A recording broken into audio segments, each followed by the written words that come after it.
essa aula do capítulo 3 de Metodologia do Trabalho Acadêmico. Bom, agora nós vamos aprender sobre formas básicas para a apresentação de pesquisas. Bom, há muitas formas de expressão escrita, e a comunicação escrita pode surgir de diferentes técnicas de redação.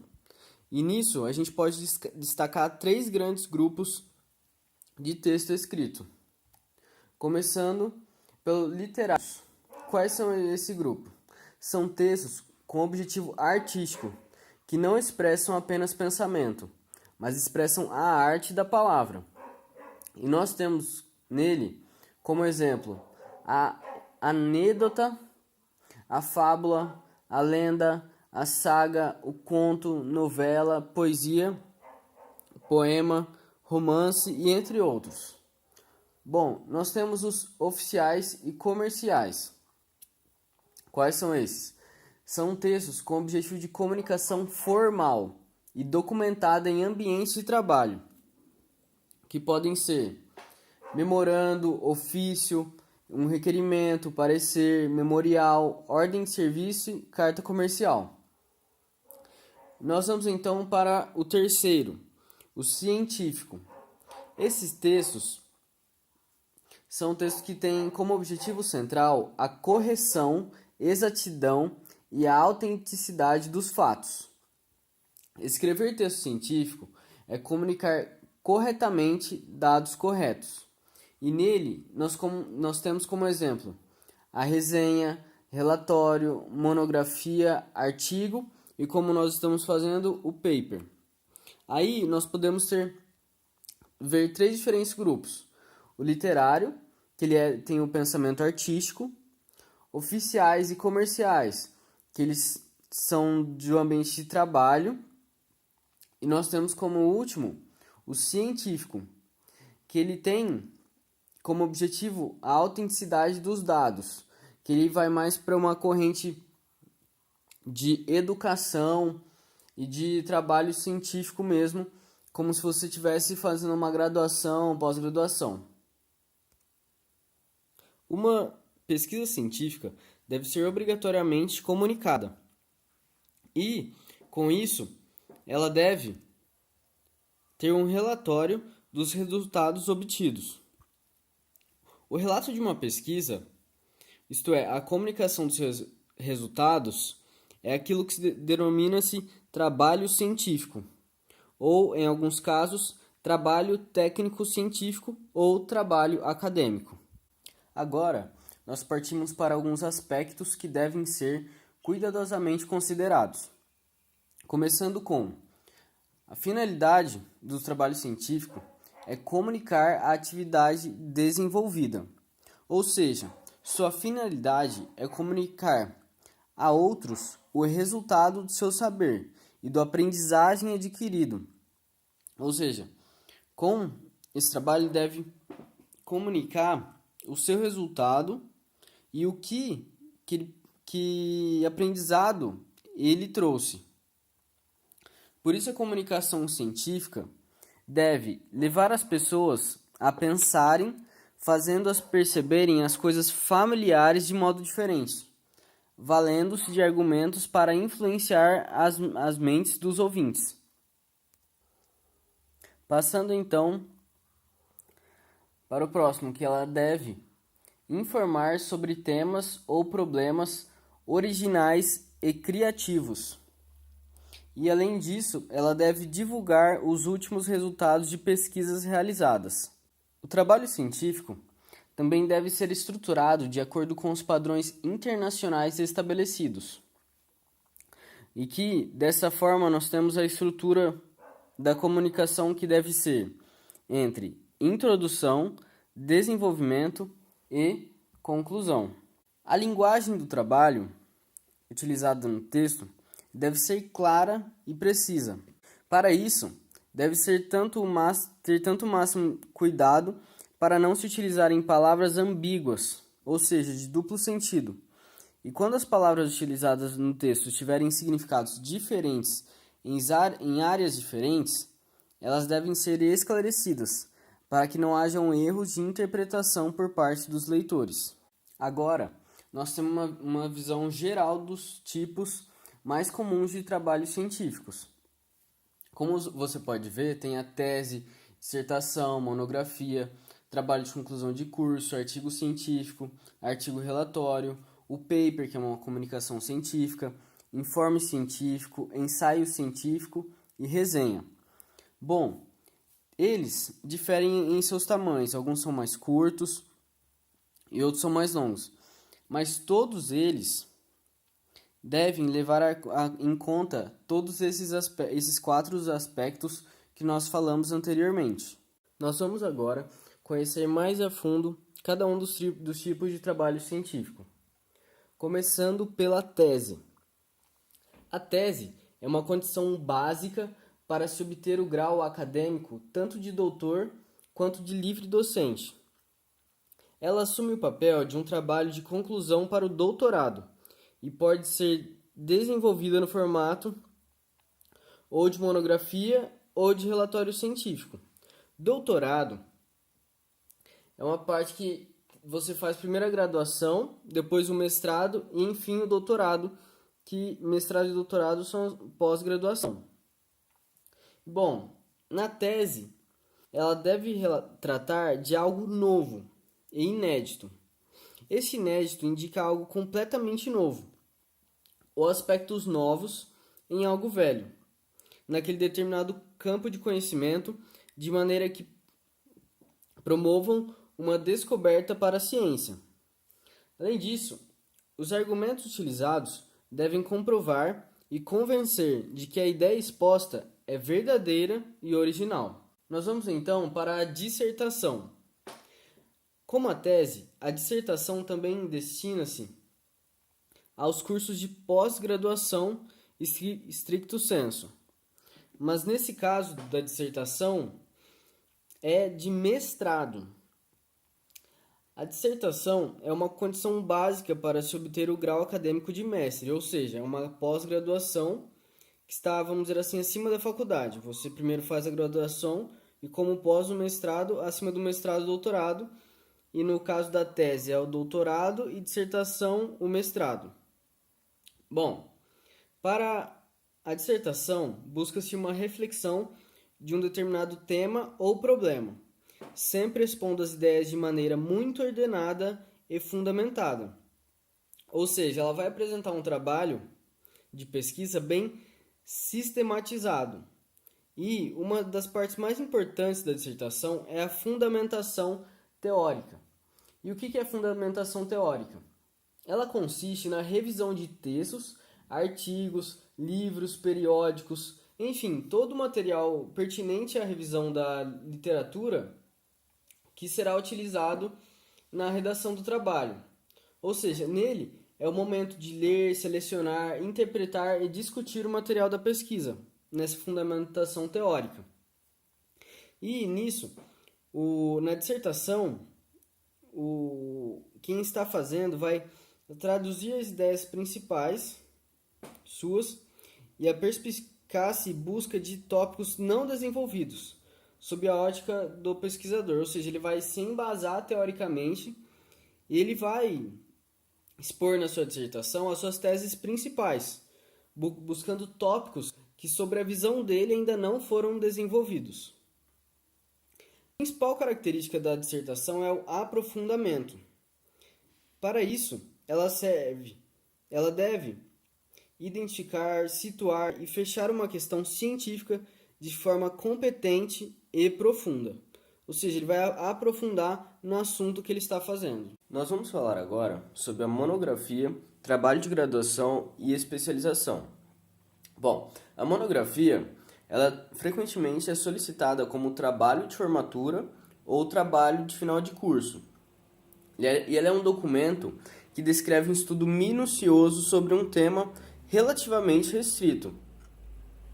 Os trabalhos de graduação consistem-se em trabalhos de iniciação científica, ou seja, eles têm como objetivo primordial incentivar o raciocínio científico, que deve ser claro, sistemático e organizado, e o enfoque pretendido nesses trabalhos de graduação é a assimilação de um conteúdo específico, que pode ser utilizado tanto para a revisão bibliográfica quanto para a revisão literária.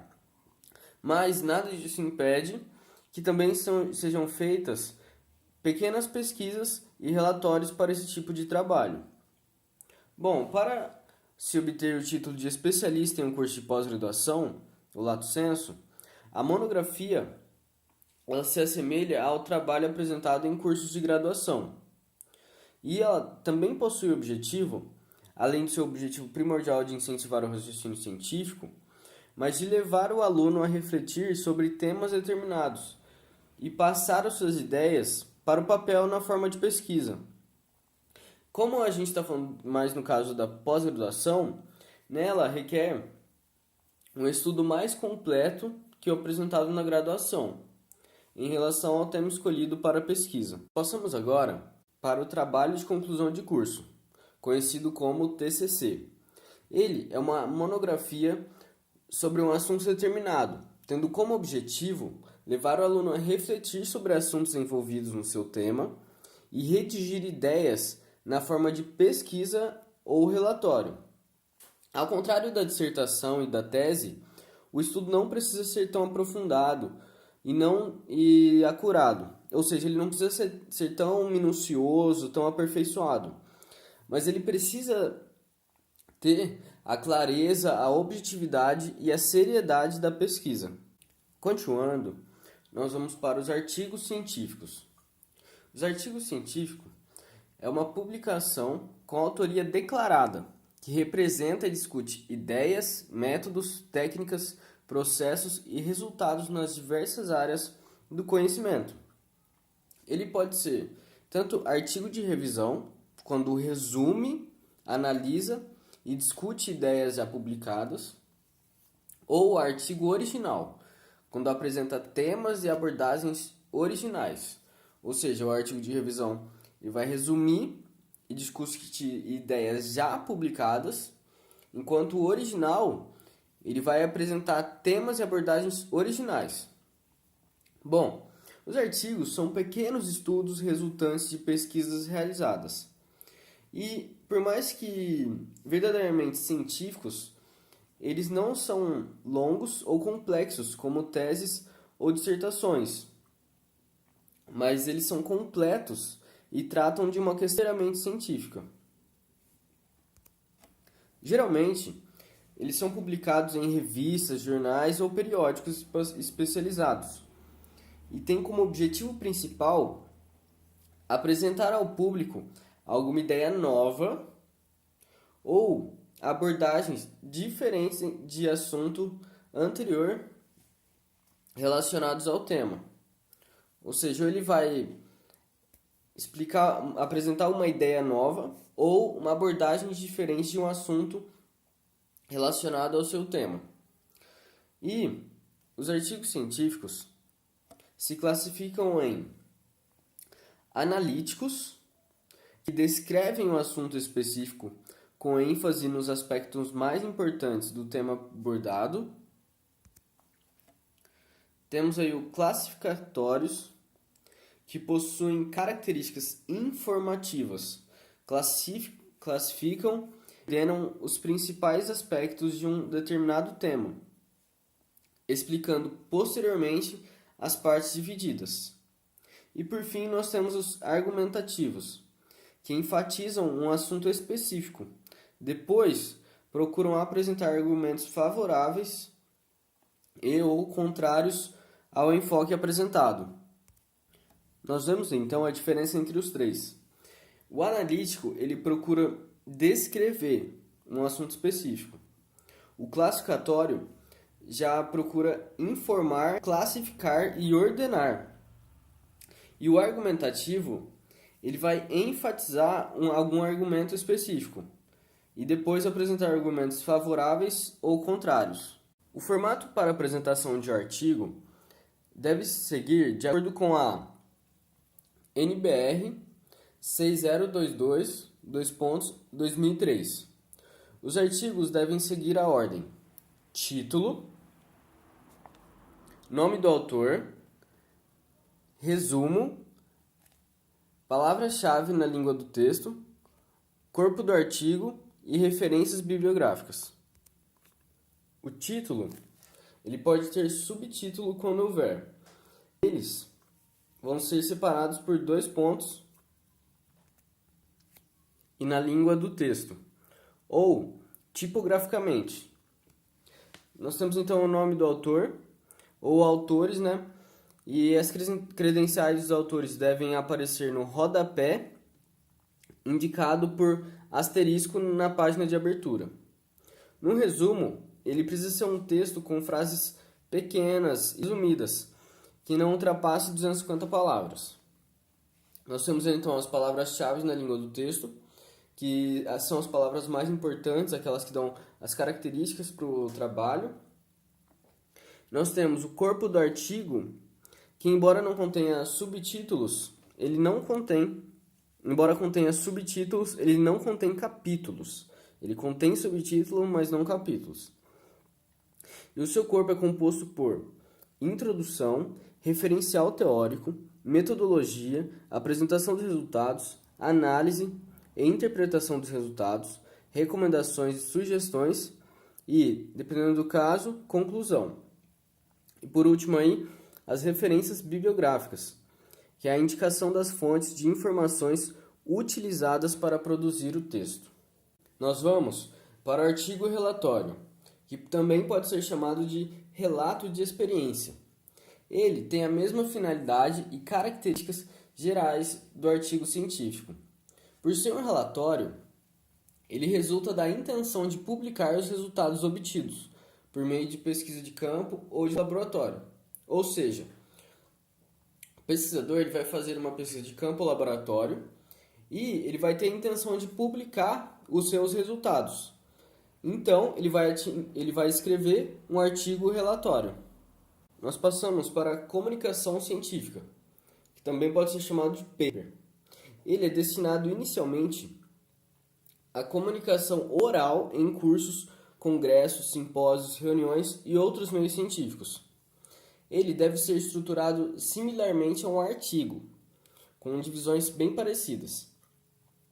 E apesar da mesma estrutura intelectual dos artigos, ou seja, do seu corpo, ele não apresenta divisões e deve ser redigido em um texto unitário, ou seja, um texto único no trabalho que contém em média de 2 a 10 páginas. E o paper, ele é apresentado seguindo a seguinte ordem: título e subtítulo quando houver, o autor ou autores, as credenciais dos autores, que seria no rodapé da página de abertura, o seu resumo, o texto, que embora o conteúdo do texto ele seja distribuído em introdução, desenvolvimento e conclusão, com os mesmos elementos que formam o corpo, vamos dizer assim, do artigo, ele não deve apresentar subdivisões. E nós temos, por último, as referências bibliográficas. Agora, nós vamos falar sobre o informe científico. Ele é um texto sintético que comunica os resultados parciais de pesquisas que estão em andamento ou os resultados finais de um estágio de investigação científica. Ou seja, ele é um texto abreviado e resumido. Ele é o mais sucinto dos trabalhos e nele contém as datas de realização dos experimentos e resultados, que são encontrados através das pesquisas de campo, laboratório ou documental. Por conta dele ser um texto sintético, ele é o mais sucinto dos trabalhos, o mais resumido, o mais pequeno. E sua estrutura é similar aos artigos científicos e de relatórios. Nós chegamos então no ensaio científico. O ensaio é um texto que apresenta uma proposta pessoal do autor a respeito de um determinado assunto. Mesmo que ele seja desenvolvido em um ambiente científico e com percepções extraídas desse ambiente, o ensaio ele pretende expressar a visão do autor, independente do pensamento científico e comum do assunto. Ou seja, ele vai pegar a visão dele e vai expor ela independente do que o pensamento científico e comum do assunto diga. E o valor desse ensaio ele vai depender diretamente do respeito da comunidade científica pela autoridade e pelo conhecimento de quem está fazendo esse ensaio. Se ele for notório na comunidade, ele vai ter um respeito maior com o seu ensaio. Se ele não for tão respeitado, não ter tanta autoridade e tanto conhecimento na comunidade científica, ele vai ser um pouco mais desprezado no seu ensaio. A estrutura do ensaio é similar à do artigo. Nós vamos agora para a resenha. A resenha consiste no texto mais elementar da pesquisa científica, ou seja, o texto mais simples, primário, rudimentar e básico. A resenha é um texto que apresenta, depois de um cuidadoso exame, o resumo do conteúdo de obras prontas, ou seja, o resenhista ele vai ter um cuidadoso exame sobre o que ele vai falar, sobre a obra que ele vai ali estudar. E depois disso, vai fazer um resumo do conteúdo dessa obra. E esse resumo pode conter ou não uma avaliação do autor da resenha. Quando a resenha não contém a avaliação do autor, ela é chamada de resenha bibliográfica. Porque o resenhista ele apenas vai descrever a obra, sem fazer considerações pessoais. E na estrutura da resenha, essa resenha bibliográfica ela vai até a parte de conclusões. Quando a resenha contém a avaliação do autor, ela é chamada de resenha crítica. E a sua estrutura ela vai até a recomendação da obra, na estrutura geral da resenha. E a resenha crítica ela não é simplesmente concordar ou discordar. A opinião do resenhista deve ser dada de forma consistente, com respaldo para os argumentos positivos ou negativos que ele vai fazer. Por isso é importante que se busque outras obras para aprofundamento no assunto, naquilo que o resenhista vai falar, concordando ou discordando sobre a obra que ele está falando. Vamos ver agora as partes principais de uma resenha, a ordem que ela vai seguir. Começamos então com a identificação da obra. Nessa identificação deve apresentar o autor, o título, a imprenta e total de páginas resenhadas. A imprenta é o lugar de publicação de uma obra, que também pode ser uma editora. Bom, passamos então para as credenciais do autor. Nela devem ser indicados créditos do autor, ou seja, sua formação, publicações e atividades desenvolvidas na área que ele vai falar e que ele faz parte. Vamos então para a estrutura da obra, que são as divisões em capítulos, seções, o foco central e o número de páginas da resenha. No conteúdo, que devem ser apresentadas as ideias principais da obra, não se esquecendo dos pormenores importantes e de pressupostos que vão ser necessários para que quem esteja lendo entenda o assunto. E no conteúdo também vai ter o texto resenhado, deve ser claro e ele pode utilizar em torno de 3 a 5 parágrafos. Nós vamos então para as conclusões. Quando nós acabamos de ver a resenha bibliográfica, ela deve ir até essa parte, a parte de conclusões. Passamos então para a análise crítica. A crítica deve ser bem fundamentada para poder ser apresentada uma determinação histórica e metodológica, porque pode ser também científica, jornalística, didática da obra. As contribuições importantes, o estilo, a forma, o mérito e as considerações éticas. É nesse momento que aparece a opinião do resenhista. Vamos então para a recomendação da obra. Nela, opine-se se o texto é realmente útil e a quem ele se destina, e se há outras obras semelhantes que queira indicar. É nesse espaço que essas obras deverão ser indicadas. E por último, nós temos a identificação do resenhista. A resenha crítica ela deve ir até a recomendação da obra. E a resenha bibliográfica até as conclusões. E nas conclusões que o resenhista vai falar o que ele pode tirar daquela obra, o que se conclui a partir dela. E a identificação do resenhista deve se conter aí em ambas as resenhas.